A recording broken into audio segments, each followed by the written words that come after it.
Preng, napansin mo ba? Yung dating 20,000 pesos na cellphone, parang papunta na ngayon sa presyo ng flagship. At hindi lang ikaw ang nakakapansin nito. Ngayong 2026 mga preng, may mga phone na literal na nagmahal ng ilang libo kahit hindi naman bagong model. Yung Poco F8 Ultra, halimbawa mula sa 40,000 pesos, naging 51,999 na. Yung X8 Pro Max na Poco, 25,999 dati, ngayon 36,999 na. Imagine mo preng yung 11,000 na difference. Pero bakit? Preng, isa sa mga pinakamalaking dahilan ngayon is ang memory, RAM at storage. Dahil yan sa sobrang laki ng demand ng AI data centers. Napupunta ang mga malalaking capacity ng memory manufacturer sa mas mataas na demand ng AI infrastructure. At habang tumitindi yung competition para sa DRAM at NAND, tumataas din yung cost ng components na ginagamit sa mga smartphones. Actually mga preng, ayon sa TrendForce, sobrang laki ng naging increase ng mobile DRAM contract prices noong second quarter ng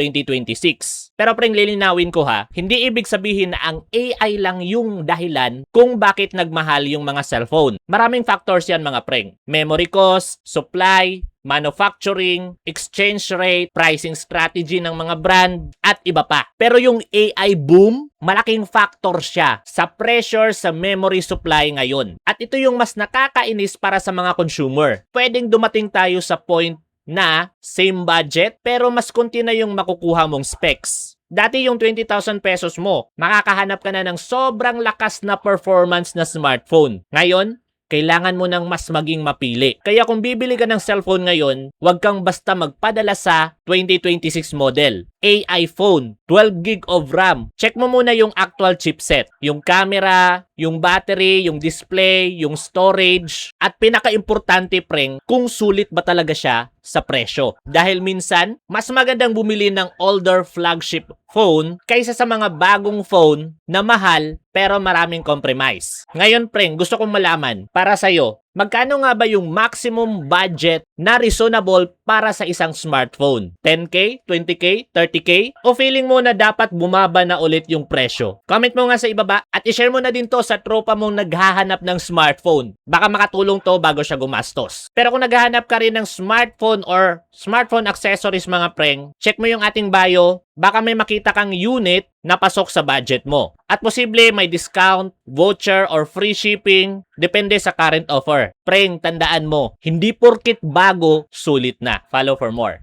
Kita-kits sa susunod na video.